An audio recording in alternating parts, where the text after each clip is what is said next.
या मालिकेच्या आजच्या भागामध्ये आपण पाहणार आहोत. काव्या पार्थला म्हणत असते, असं कसं ऐकू नाही आलं तुम्हाला? तुम्ही खोटं बोलताय देशमुख.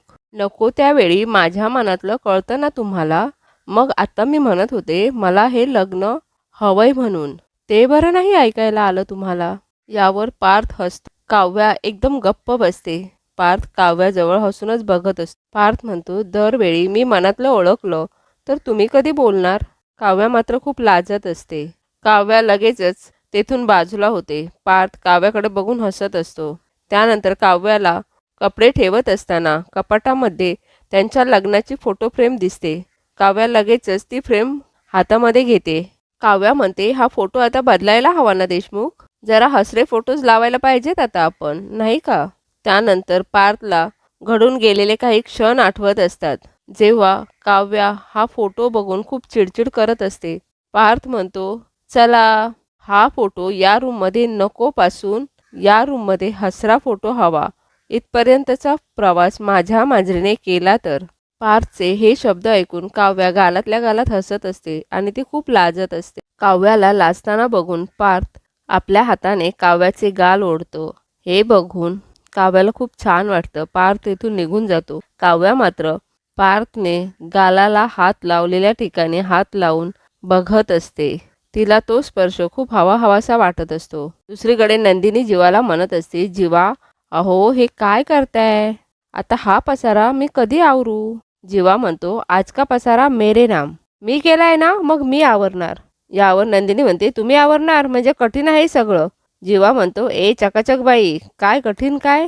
हे बघ, तू माझ्याकडे हेल्प मागितली होतीस साडी चॉईस करायला, मी फक्त हेल्प केली आहे. नंदिनी म्हणते, हो तुम्हाला असं वाटतं तुम्ही मदत केली आहे माझी? जीवा म्हणतो, हो. नंदिनी म्हणते, काय हो? साडी कपाटात बघून सिलेक्ट करायची होती की नाही? आता हा सगळा पसारा काढायची काय गरज होती? जीवा म्हणत असतो, ये जीवा की स्टाईल आहे, सबसे अलग सबसे जुदा. नंदिनी म्हणते, गप्प बसा हो, जिथे तिथे तुम्हाला मस्करी सुचते. जीवा एक साडी सिलेक्ट करून नंदिनीकडे देतो. नंदिनी म्हणत असते, ही साडी ना एका लग्नामध्ये एका वर्षापूर्वी घेतली आहे. त्यानंतर नंदिनी 1 वर्षापूर्वीचा किस्सा जीवाला सांगत असते. जीवा सुद्धा दामले रोडवरील एका वर्षापूर्वीचा किस्सा नंदिनीला सांगत असतो. त्यानंतर त्या दोघांनाही माहीत पडतं की तो किस्सा आपल्याबरोबरच घडलेला आहे. ती मुलगी म्हणजे नंदिनीच असते. कारण जीवा नंदिनीला विचारत असतो की त्या बाईकचा कलर कोणता होता. नंदिनी सुद्धा म्हणत असते त्या बाईकचा कलर काळा होता. जीवा म्हणतो, काय आपल्या बाईकचा कलर सुद्धा काळा आहे. त्यानंतर त्या दोघांनाही ते घडून गेलेले क्षण आठवत असतात. त्यानंतर ते दोघे हसत असतात. नंदिनी म्हणते, बघितलात म्हणजे नशिबानेच आपलं भेटणं मान्य केलं होतं. त्यानंतर जीवा नंदिनीला हात पुढे करायला सांगतो. नंदिनी विचारत असते, काय करताय? जीवा म्हणतो, सरप्राईज आहे. त्यानंतर जीवा नंदिनीच्या हातावर जीवांदिनी असं लिहितो. नंदिनी बघते आणि म्हणते, हे काय जीवा, जीवांदिनी? यावर जीवा म्हणतो, आपलं असोसिएशन सुद्धा असंच असायला हवं. ऐकताना सुद्धा किती छान वाटतंय बघ ना, जीवांदिनी. हे बघून नंदिनीला खूप आनंद झालेला असतो. त्यानंतर नंदिनी म्हणते, मी एक सांगू का, मी ऑलरेडी एक साडी सिलेक्ट करून ठेवली आहे. यावर जीवा म्हणत असतो, हो का, मग दाखव ना लगेच. त्यानंतर नंदिनी आपल्या कपाटातून एक साडी घेऊन येते आणि जीवाला दाखवत असते. जीवा ती साडी बघतो आणि म्हणतो, ही साडी? ही तर मी. नंदिनी म्हणते, ही साडी तुम्ही तुमच्या पहिल्या पगारातून मला घेतलेली. जीवा म्हणतो, एवढ्या कौतुकाने म्हणतेस म्हणजे ही साडी तुला भलतीच आवडलेली दिसते. नंदिनी मनातच म्हणत असते, फक्त साडीच नाही, तुम्ही सुद्धा खूप आवडू लागलात जीवा मला. बस आजची संध्याकाळ संपू दे, त्यानंतर माझ्या मनातलं सगळं काही मी तुम्हाला सांगून टाकणार आहे. एवढ्यात तेथे पिहू येते. पिहू म्हणते, वहिनी दादा तुम्ही रेडी आहात ना, मला तुमचे फोटो काढायचे आहेत. जीवा म्हणतो, फोटो कशाला? नंदिनी म्हणते, ते असंच सरप्राईज आहे. त्यानंतर पिहू म्हणत असते, तुम्ही आता छानशी पोज द्या. पिहू जीवाला नंदिनीच्या खांद्यावर हात ठेवायला सांगते. त्यानंतर पिहू फोटो काढत असते आणि ते दोघेही छान पोज देत असतात. दुसरीकडे काव्या सुद्धा साडी घालून छान रेडी झालेली असते. एवढ्यातच एक सेट घेऊन पार्थ तेथे येतो आणि पार्थ तो सेट काव्याला देतो. काव्या म्हणत असते, सॉरी देशमुख, आज एकही दागिना मी गळ्यात घालणार नाहीये. पार्थ म्हणतो, अहो मग काय मोकळ्या गळ्याने फिरणार आहात का? काव्या म्हणते, मोकळ्या गळ्याने कुठे, माझ्याकडे एक सुंदर गिफ्ट आहे की. त्यानंतर काव्या पार्थने दिलेलं पेंडंट समोर घेऊन येते. ते पेंडंट काव्याने मंगळसूत्रामध्ये घातलेलं असतं. हे बघून पार्थला खूप आनंद होतो. काव्या ते मंगळसूत्र पार्थच्या हातामध्ये देते आणि ते मंगळसूत्र पार्थला आपल्या गळ्यामध्ये घालायला सांगते. पार्थ ते मंगळसूत्र काव्याच्या गळ्यामध्ये घालत असतो. काव्याच्या डोळ्यांवर केसांच्या बटा आलेले असतात. पार्थ अलगदपणे त्या बटा मागे घेतो.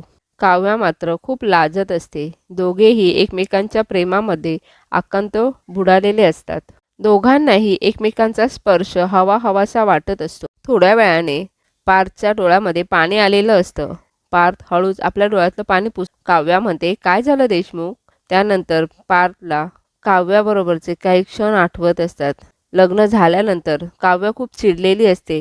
पार्थच्या रूममधील सर्व फाईल्स ती फाडून टाकत असते, कारण काव्याला लग्न मान्यच नसतं आणि तेव्हा काव्या खूप वेगळीच वागत असते आणि हे सगळं पार्थला आठवत असतं. त्यानंतर पार्थ काव्याला म्हणतो, मंगळसूत्र केलं तुम्ही त्याचं? हे ऐकून काव्या हो असं म्हणते आणि ती आपल्या दोन्ही हाताने पार्थचे दोन्ही गाल ओढत असते.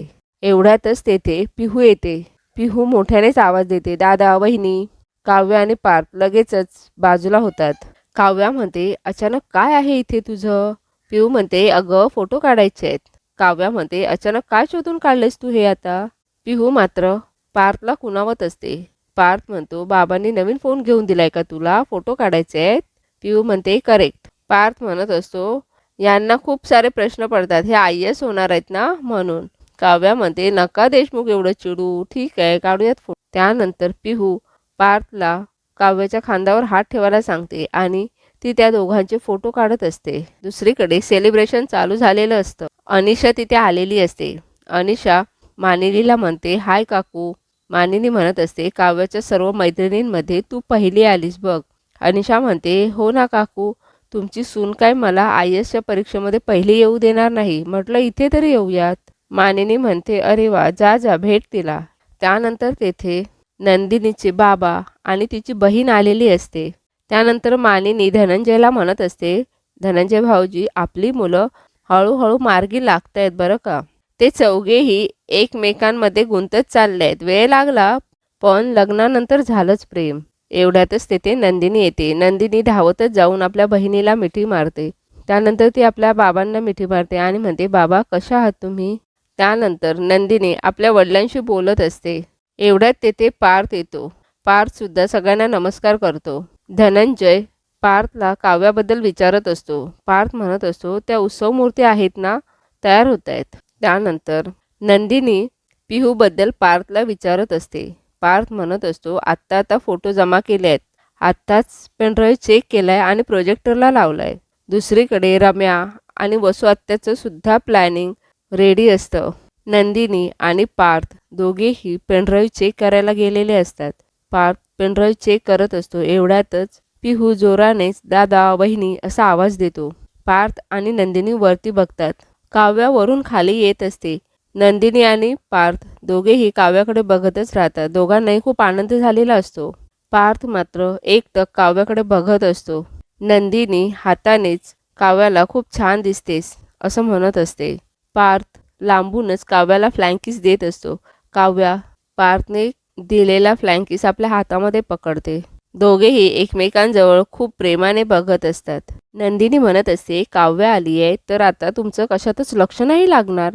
यावर पार्थ म्हणतो, ते तर बरोबर आहे, परंतु आता आपण पेनड्राईव्ह चेक नाही करू शकत. नंदिनी म्हणते, का? पार्थ म्हणतो, सरप्राईज आहे ना. हे ऐकून मात्र रम्या आणि आत्या सुटकेचा श्वास सोडतात, कारण त्या पेनड्राईव्हमध्ये रम्याने जीवा आणि काव्याचे फोटो टाकलेले असतात. या मालिकेच्या पुढील भागामध्ये आपण पाहणार आहोत. नंदिनी म्हणत असते, 1 वर्षाआधी आम्ही नकळत एकमेकांना भेटलो होतो.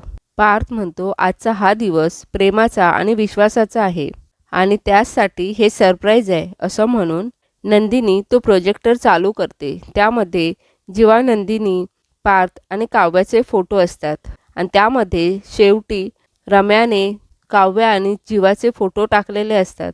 फोटो बघत असताना शेवटी जीवा आणि काव्याचे फोटो येतात. हे फोटो बघून सगळ्यांनाच खूप मोठा धक्का बसतो. नंदिनी जोरानेच म्हणते, काव्या. पार्थ सुद्धा म्हणत असतो, काव्या आणि जीवा.